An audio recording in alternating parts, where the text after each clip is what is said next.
मनाला चटका लावणारी एक घटना समोर आली।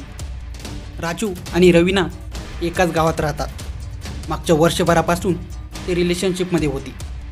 परिस्थितीमुळे दोघांचं लग्न होणं शक्य नव्हतं। त्या दोघांचं परस्परांवर जीवापाड प्रेम होते, पण आपल्या प्रेमाचे पुढे काही होऊ शकत नाही हे दोघांना कळले। समाज आपल्या नात्याला कधीही स्वीकारणार नाही हे त्यांना माहीत होते, कारण राजू 34 वर्षाचा विवाहित होता। त्याला 2 मुले होती, परंतु मुलगी 20 वर्षांची अविवाहित तरुणी होती।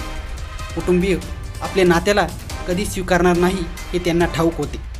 त्यामुळे त्या दोघांनी आयुष्याचा शेवट करण्याचा निर्णय घेतला। एकत्र जीवन संपवायचं म्हणून दोघे राजस्थान रेल्वे स्टेशनवर पोहोचले। समोरून हाय स्पीडने ट्रेन येत होती। ठरल्याप्रमाणे त्या पुरुषाने धावत्या ट्रेनसमोर उडी मारली। ट्रेन खाली चिरडून त्याचा जागीच मृत्यू झाला, पण अखेरच्या क्षणी मुलीने मन बदलले।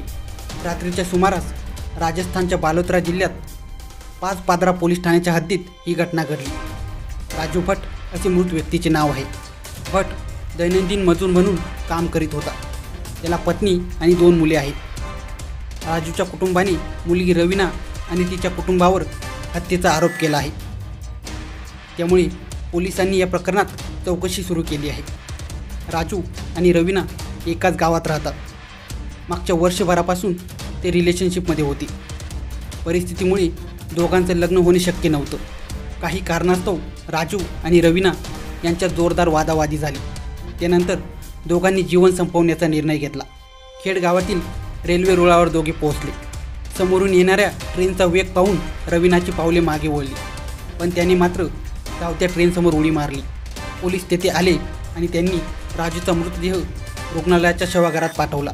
राजूच्या कुटुंबाने मृतदेह ताब्यात घेण्यास नकार दिला आहे। दोषींवर कारवाई करण्याची मागणी त्यांनी केली। राजूला याआधी हत्येची धमकी मिळाली होती, असं त्याच्या भावाने सांगितले आहे। रवीनाच्या कुटुंबाने राजूची हत्या केली व आत्महत्या वाटावी यासाठी त्याचा मृतदेह रेल्वे रुळावर टाकला, असे कुटुंबातील सदस्यांचे म्हणणे आहे।